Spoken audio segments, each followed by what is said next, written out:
que debe ser un proceso, actos de proposición, actos de desarrollo y actos de conclusión. El proyecto de simplificado de la LUC tenía la prueba primero, la demanda y la contestación al final, era francamente kafkiano, se mejoró bastante, yo creo que todavía sigue teniendo defectos, uno de los defectos que tiene es que no tiene un ámbito de aplicación. Los procedimientos simplificados, así como el abreviado se puede seguir en aquellos delitos que tengan una pena mínima en el tipo base de 4 años, en otros países establece que se puede ir al simplificado en los casos de flagrancia. Acá no hay un ámbito de aplicación, entonces puede ir por simplificado lo mismo que puede ir por juicio oral, con un agravante, que hoy, en el sistema actual, ningún imputado puede ser obligado a aceptar ningún acuerdo. Yo puedo ser acusado del delito, no sé, de amenazas o de daño simple, y si yo no quiero llegar a ningún acuerdo, voy a juicio oral por eso, que es la estructura más garantista. En este proyecto se establece que el juez puede disponer, si el fiscal anuncia que va a pedir una pena menos de 3 años, que se vaya por el simplificado, que es un proceso menos garantista que el juicio oral. Ese es un cambio en materia de derechos que a nuestro juicio es negativo, pero en el tracto procesal el proyecto fue mejorado, se establece un proceso rápido, o bastante más rápido que el juicio oral, que permitirá se supone que cuando se use una resolución de los conflictos de forma más rápida que en el juicio oral. Yo aventuro que no va a tener mucha aplicación, pero veremos qué es lo que pasa en la práctica. El artículo 31 establecía que se debía aportar dispositivos electrónicos para las salidas transitorias y para la prisión domiciliaria. En un país que tiene hoy 12.100 privados de libertad, si para cada vez que va a haber una salida transitoria tiene que haber una pulsera, eso implicaba que no hubiera salida transitoria, porque no hay 12.100 pulseras en Uruguay, y si las hubiera se van a aplicar seguramente en los casos de violencia doméstica, de prevención. Esto, lo que me informaron cuando yo concurrí al Senado es que esto se eliminó, como requisito preceptivo, digamos, de que para salir en una salida transitoria tenga que portarse una pulsera. El artículo 32 regula el régimen de libertad prueba. La libertad prueba es, queda feo que lo diga, pero es una especie de sustitutivo de la libertad vigilada. ¿Qué pasó? La libertad vigilada, otra vez derecho penal simbólico, eh, tan cuestionada está la libertad vigilada que había que derogarla. Bien, se deroga la libertad vigilada, derecho penal simbólico, pero la misma ley me regula la libertad prueba. Y la libertad prueba es un beneficio que se establece en la sentencia por el cual el individuo cumple la pena en libertad bajo vigilancia. Es lo mismo que la vigilada, es decir, alguien diría que puede ser hasta una estafa de etiquetas, lo que pasa que es más restrictiva que la vigilada y hay un montón de delitos que están excluidos y se establecen requisitos bastante más restrictivos que los de la libertad vigilada. El 33, lo que les decía, deroga la libertad vigilada. El 34 deroga la suspensión condicional del proceso. Eh, y yo con esto y una alusión final voy a ir terminando, porque ya estamos medio pasados de la hora. La suspensión condicional del proceso es un formidable instituto alternativo de resolución del conflicto. Una de las cosas que hay que entender, que en el sistema inquisitivo el paradigma, el objeto del proceso es averiguar la verdad material, esa señora que yo no conozco, que se llama verdad material, pero que todos buscamos desesperadamente. La única verdad que yo conozco es algo aproximado a la verdad procesal, pero decíamos que buscábamos la verdad material. Ese era el objeto, y luego aplicar una norma general y abstracta al caso concreto. Eso era la definición del objeto de un proceso penal. En un sistema acusatorio, el objeto es resolver un conflicto.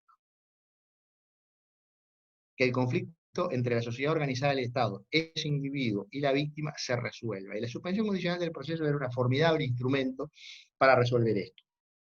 El problema es que hubo 5 casos, 5, que fueron caricaturizados, porque eran caricaturizables, y que en definitiva, en base a esos 5 casos ampliamente difundidos en la prensa, terminamos eliminando un formidable instituto como es la suspensión condicional del proceso, que después si hay alguna pregunta podemos volver sobre eso.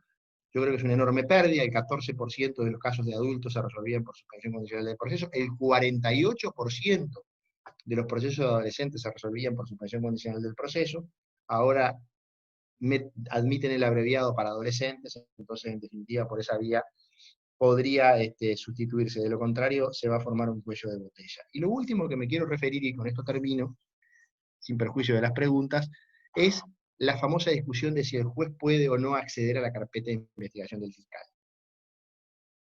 Si así se regula, esto implica una perforación en el sistema brutal, porque el juez en el sistema acusatorio no tiene que averiguar la verdad, el juez en el sistema acusatorio tiene que dictar sentencia, tiene que resolver el conflicto. Si el conflicto viene resuelto por las partes, el juez lo que hace es de alguna manera ver si se cumplen los requisitos legales y ahí dictar sentencia en función de ese conflicto que las partes ya resolvieron. Si yo pongo al juez a mirar la carpeta, y eso mire que a la fiscalía no la va a perjudicar tanto, va a perjudicar mucho más a las defensas. Porque imagínense que yo tengo en mi carpeta de investigación el relato del individuo en la comisaría que dijo que él fue él. Después va a la fiscalía y dice, yo no fui. Ese relato no va a entrar nunca a juicio oral, pero en la audiencia de cautelares el juez, si quiere, puede verlas. ¿Ustedes se imaginarán lo que va a terminar pasando? A nosotros se nos van a facilitar las cautelares, a la fiscalía. Pero desde el punto de vista del proceso adversarial, la defensa va a quedar absolutamente despojada, porque, a ver, lo mismo que pasa con las diligencias para mejor proveer. Las diligencias para mejor proveer no son diligencias para mejor proveer, son diligencias para mejor condenar. Porque ¿qué es lo que tiene que hacer un juez en un sistema penal acusatorio si llega al final del juicio y tiene duda? Si el Estado no logró probar, más allá de una duda razonable, que fulano de tal es culpable, ¿qué es lo que tiene que hacer? Absolver. Pues la diligencia para mejor proveer dicen, si el juez tiene duda, entonces puede diligenciar prueba. Esto es más o menos lo mismo. Yo voy a ir a pedir la cautelar, voy a argumentar, la defensa va a argumentar en contra y el juez tiene dudas. En el sistema actual, si el juez tiene dudas, tiene que decir, la cautelar no va. No dispongo de la prisión preventiva porque no estoy convencido de que el presupuesto material y el presupuesto procesal estén acreditados. Ahora, si tengo dudas, muéstreme la carpeta. Y en base a lo que surja de la carpeta, va a disponer la prisión preventiva. Entonces, a la fiscalía, esto perfora el sistema, pero no perfora el sistema en contra de la fiscalía, perfora el sistema en contra de las defensas.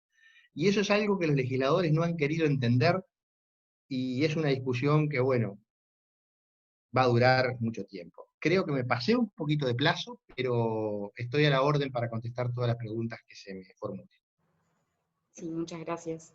Acá hay varias preguntas ya que están haciendo en el chat. Igual les comento a todos que está abierto por si alguien quiere hacer alguna otra consulta.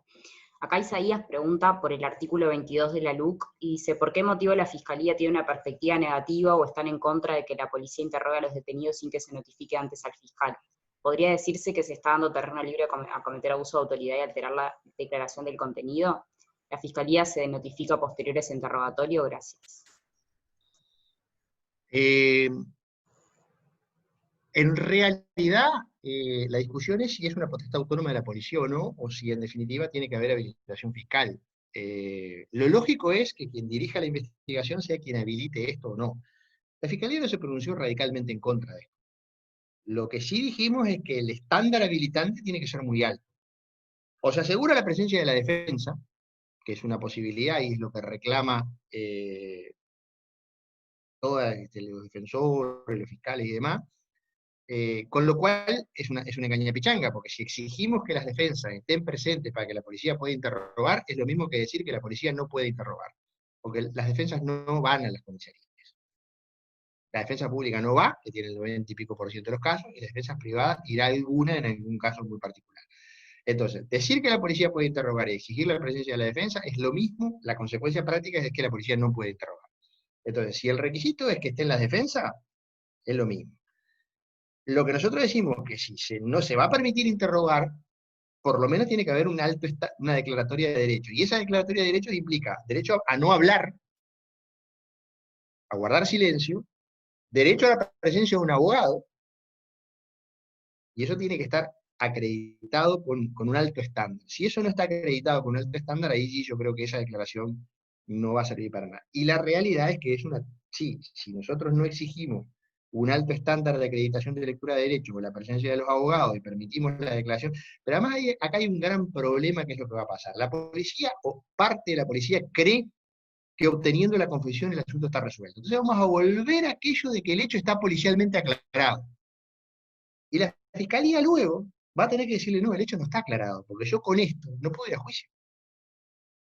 Porque si la única prueba que tengo es la admisión, la autoincriminación del individuo en sede policial, y luego el individuo en juicio no puede declarar salvo que la defensa no proponga, y ninguna defensa, salvo que sea suicida, va a proponer que el imputado declare en juicio, si es la única prueba que tiene la Fiscalía, entonces ahí vamos a entrar a aclarar, porque ahí va a venir la carga de los medios de comunicación masivo, alentados por algunos sectores de la policía, diciendo, ah, bueno, el hecho está policialmente aclarado, el fiscal no hizo nada. Entonces, un dúo que tiene que trabajar en equipo, fiscal y policía, con esta norma, de alguna manera podemos terminar de vuelta, como en el pasado, enfrentados, porque nosotros lo aclaramos y ustedes no hicieron nada. No, en realidad, si lo único que tiene es la confesión, entonces no tiene nada. Salvo que el señor luego vaya a juicio y diga, sí, fui yo. Pero el 99,99% es que el individuo en el juicio no va a declarar. No sé si le contesté la pregunta. Sí, muy bien.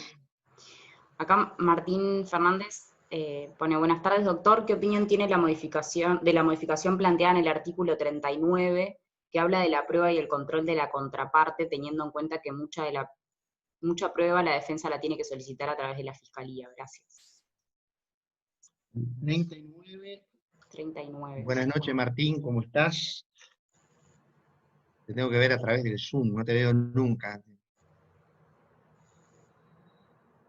No, el 39, 40 y el 41, el 39 establece que en la audiencia de control de imputación de las partes deben en realidad, a ver, estos artículos los propuso la Fiscalía.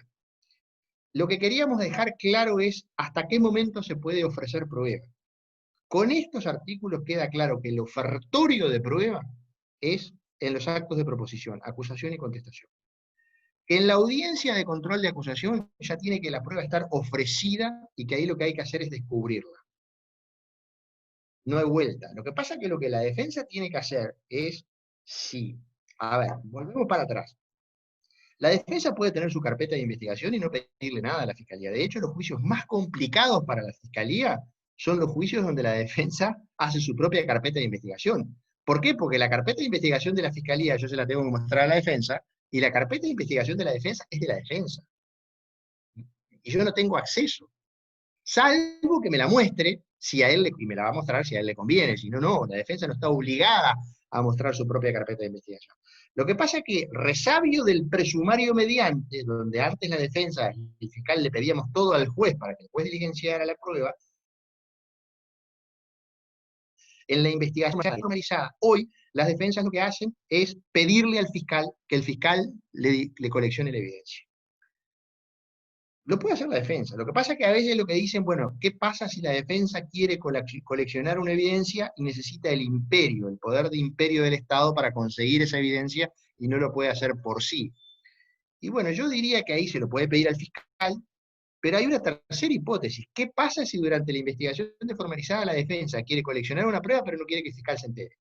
Por ejemplo, quiere saber acceder al documento tal o a la historia clínica tal que está en tal o cual lado. El fiscal no la tiene en su carpeta de investigación.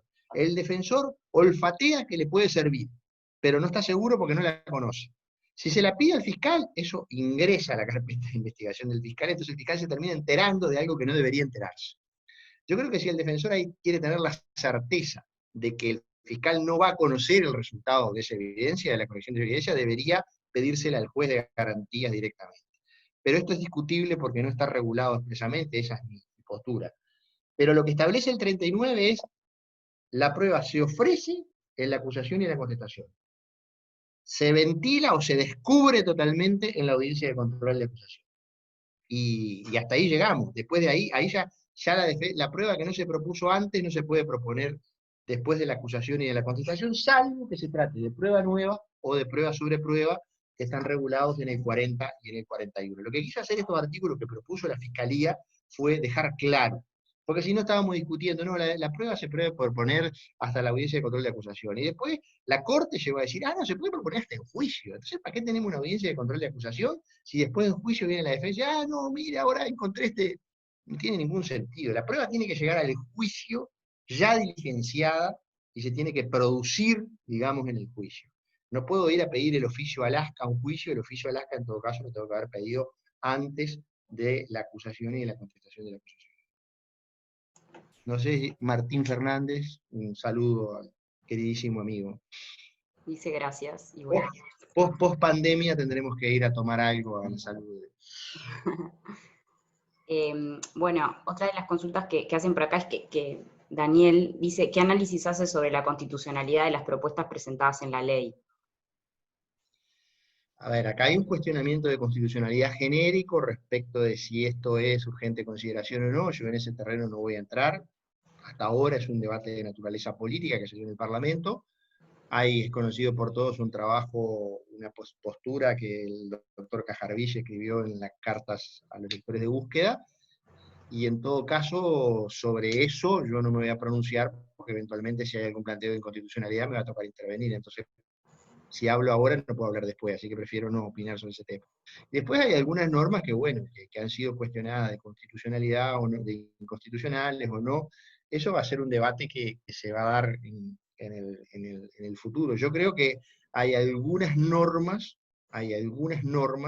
que a mi juicio, como por ejemplo el acceso a la carpeta por parte de los jueces, que afectan la imparcialidad del juez y afectan en última instancia la esencia misma del debido proceso, que es la imparcialidad del juez. Y sobre todo en el simplificado, donde el mismo juez que dispone las cautelares puede acceder a las carpetas para disponer cautelares y de luego es juez de juicio. Entonces, ¿qué sentido tiene si ese juez ya vio que hay una declaración en sede policial donde el individuo se autoincrimina, que decimos que no entra como prueba del juicio, pero el juez ya la vio? Entonces, hay una interacción con los hechos del proceso antes del juicio que de alguna manera afecta su imparcialidad. No su imparcialidad subjetiva, es decir, no porque en definitiva sea pariente, amigo, lo que nosotros conocemos habitualmente como las causales de amor y odio, pero sí porque interactuó con los hechos del juicio ante el juicio. Y eso, por lo menos en el Tribunal Europeo de Derechos Humanos, y estoy casi seguro que en la Corte Interamericana de Derechos Humanos, afecta sustancialmente la imparcialidad del juez. La imparcialidad objetiva, es decir, que el juez no haya interactuado con los hechos del juicio antes del juicio. Les recomiendo dos sentencias de Kuber versus Bélgica, del Tribunal Europeo de Derechos Humanos, y Piersbach versus Bélgica en el Tribunal Europeo de Derechos Humanos, donde se habla de la imparcialidad objetiva de los jueces, que son bien interesantes. Lo que pasa es que nosotros venimos de un sistema inquisitivo y nos cuesta entender cómo, si yo juez del sistema inquisitivo me decían que yo perdía imparcialidad porque había desarrollado la instrucción, decía, no, si yo soy imparcial, sí. La realidad es que estabas contaminado hasta las raíces. Bien. Acá Abril consulta qué opinión le merece el proceso simplificado que se crea.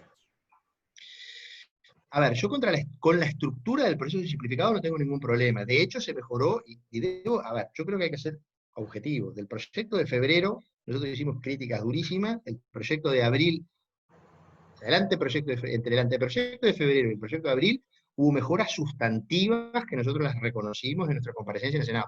Porque de nada vale que uno cuestione, después te recogen el cuestionamiento y decir, yo sigo criticando. Bueno, también hay que reconocer de que fuimos escuchados, de que muchas cosas se cambiaron, otras no. Y no hemos hablado del proceso de adolescentes, por ejemplo, pero digo, la realidad es que hubo cuestionamientos que nosotros hicimos que fueron escuchados. El proceso simplificado de febrero era malo, nosotros propusimos un alternativo. El proyecto simplificado de abril era espantoso, nosotros propusimos un proyecto alternativo que fue recogido casi todo. Entonces, creo que es una herramienta más. Lo que deberíamos tener es el ámbito de aplicación del proceso, es decir, en qué caso se puede ir al proceso simplificado, que tiene que ser distinto al juicio oral, porque si no yo tengo un ámbito de aplicación para el proceso simplificado que es el mismo ámbito de aplicación del juicio oral. Ese yo creo que es el problema. Y después, el otro problemita que tiene es que la defensa puede ser, el imputado y la defensa pueden ser obligados a ir a ese proceso simplificado, cuando en realidad en el sistema acusatorio y en el sistema actual solamente se puede ir a una de las vías diferentes al juicio oral si la defensa lo consiente. Entonces ahí hay como un pequeño, gran retroceso, y más cuando me decís, voy a ir a un proceso simplificado con un juez que me dispuso una medida cautelar de prisión preventiva porque vio la carpeta. Entonces, yo defensa, cuestionaría la imparcialidad de ese juez que me dispuso una cautelar luego de haber visto la carpeta y después me interviene en el juicio. Pero es un tema para los defensores o para mí dentro de 2 años cuando me dedique a la defensa penal. Hoy estoy de este lado. Acá Carolina pregunta, ¿cuál cree que será el impacto en el trabajo de Fiscalía y del sistema de justicia en la eliminación de la suspensión condicional del proceso? A ver, en adolescentes el 48% de los casos se resuelve por proceso por suspensión condicional, o sea, el impacto va a ser grande. Ahí se trata de subsanar, o se trató de subsanar por el sistema político reconociendo el abreviado para adolescentes. Yo creo que ahí va a haber un cambio. Me parece que gran parte de esos juicios que hoy van por suspensión van a ir por abreviado. Y en adultos estamos en un 14%. Yo creo que, a ver, creo que el impacto el legislador todavía no le dimensionó. Ustedes imagínense, el otro día yo hablaba con un abogado de una aseguradora privada, y me decía, la eliminación de la suspensión a las aseguradoras privadas nos mata. Y yo me quedé pensando, ¿qué tiene que ver la suspensión condicional del proceso con una aseguradora privada? Y es elemental. Es decir, hay un accidente de tránsito con resultado de lesiones graves, gravísima o muerte, ¿tá? El cliente de esa aseguradora es el responsable del accidente de tránsito. Y en el sistema actual, lo que pasa es que o hay un acuerdo reparatorio, donde en definitiva el cliente, la aseguradora a través del cliente paga, se repara el daño y se resuelve el conflicto porque la otra parte admite la reparación, o si no hay un acuerdo reparatorio y el sujeto, como en la mayoría de los casos, es primario, se dan todos los requisitos, bueno, puede ir la defensa de ese imputado, que generalmente va asistido por el abogado de la aseguradora, a reclamarle al fiscal, bueno, no vamos a hacer un abreviado, vamos a hacer una suspensión condicional, ponga todas las condiciones que quiera, y en general ahí hay un acuerdo que permite esa vía. Máxime cuando a partir de ahora, por el abreviado, prácticamente casi todas las penas van a ser de cumplimiento efectivo. La realidad es que si le sacás la suspensión, la salida que le queda al partícipe de un delito culposo es el acuerdo reparatorio. Imagínense el elemento de presión que va a tener la víctima o los familiares de la víctima en el monto de la reparación. Porque o hay acuerdo o no hay salida. No sé si me explico la situación. O sea, va a tener consecuencias de todo tipo. Creo que es un formidable instrumento que su mala utilización o su incorrecta aplicación en 4 o 5 casos, en miles de casos, hace que el legislador lo elimine a tambor batiente del reclamo popular. Entonces, a mí me parece que es una enorme injusticia y va a tener un impacto. Va a incrementarse la carga de trabajo de los fiscales en función de la eliminación de la suspensión condicional del proceso. Eso es objetivo. Esperemos que ese impacto pueda ser amortiguado o reducido. En eso estamos trabajando, pero la verdad es que va a haber un aumento en la carga de trabajo. Bien, hacemos un par de preguntas más. Acá Sebastián consulta cómo ve la constitución física del fiscal en sede policial en caso de interrogatorios, sean fiscales adscriptos o el propio titular. ¿Le daría celeridad y mayor garantía procesal? No hay ningún impedimento en que el fiscal vaya a la comisaría. De hecho, fue una gran discusión que nosotros tuvimos antes de empezar el código con el Poder Judicial, y si usted analiza los flujogramas de trabajo, lo que pasa es que todo depende de qué entendemos por el acto de formalización. Si la formalización de la investigación, que es una imputación, porque acá cuando me dice que los sujetos, cuando la prensa dice que los sujetos fueron formalizados, no formalizamos a nadie. No es que había alguien informal y a través de la imputación penal lo formalizamos, no. Lo que se formaliza es la investigación. Se realiza una imputación penal y una investigación que hasta ese momento era desformalizada pasa a ser formalizada. En el derecho comparado, el acto de formalización es nada más que una mera comunicación de la Fiscalía a un imputado que está siendo investigado. En nuestro derecho se ha entendido que eso no es así, que tiene prácticamente las mismas consecuencias que el procesamiento. Creo que hay alguna norma legal que facilita esa interpretación, yo no estoy de acuerdo, pero bueno, es así.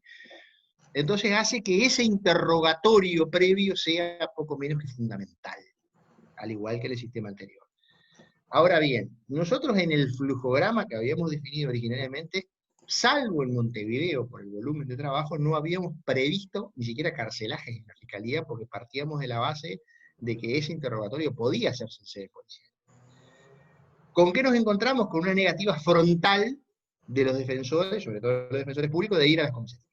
Entonces, cuando yo empecé a estudiar Derecho en el año 85, todos los profesores de Derecho Procesal decían, porque es un derecho del abogado a estar presente en la declaratoria desde la primera actuación en sede policial. Los abogados tenemos derecho a ir a las comisarías. Bien, yo me crié escuchando ese relato, y resulta que el día que pudieron hacerlo dijeron, no vamos. Esa es la realidad. En el caso de la defensa pública lo entiendo porque hay una falta de recursos. La verdad, la defensa pública necesita ser reforzada en materia de recursos, pero en el caso de los privados no lo entiendo mucho. Sí, es incómodo ir a una comisaría, pero no habría ningún inconveniente, y de hecho se hizo, yo recuerdo en Maldonado, en el caso del Conrad, del robo del Conrad, los interrogatorios con la presencia de la Fiscalía de la Defensa se hicieron en sede policial. Pero bueno, eso depende un poco de que tengamos defensor para hacerlo. Bien. Ahora, Pero tampoco vamos a poder ir a todos los interrogatorios, o sea, porque acá hay una cuestión de recursos, ¿no? Es complejo. Sí. bien. Acá hacemos dos preguntas más y ya cerramos. La siguiente, Marcela consulta, ¿qué opinión le merece la extensión de la figura del colaborador o del agente encubierto? Es derecho penal simbólico. Porque, a ver, agente encubierto, desde que yo sé, creo que sé bastante de este tema, no hubo nunca en el Uruguay. Nunca. Nunca se aplicó la figura del agente encubierto. La figura del colaborador se aplicó en escasísimos casos. En crimen organizado, en el sistema antiguo, y le diría que en 3, 4 casos. Y la figura del colaborador, que además está siendo fuertemente cuestionada ahora en los países vecinos, en Brasil, a través de las delaciones premiadas y demás, sobre todo cuando se le ofrece impunidad a una persona por declarar. Me van a acusar de un delito, y me ofrecen impunidad a cambio de decir que fue, bueno, yo que sé, hay un tema ético y moral. Es complejo, pero creo que en la práctica no va a tener mayor significación, salvo en algún caso de extorsión o secuestro, donde ahí podría llegar a ser, pero no lo veo como algo, para mí es, en principio es derecho penal simbólico. Bien.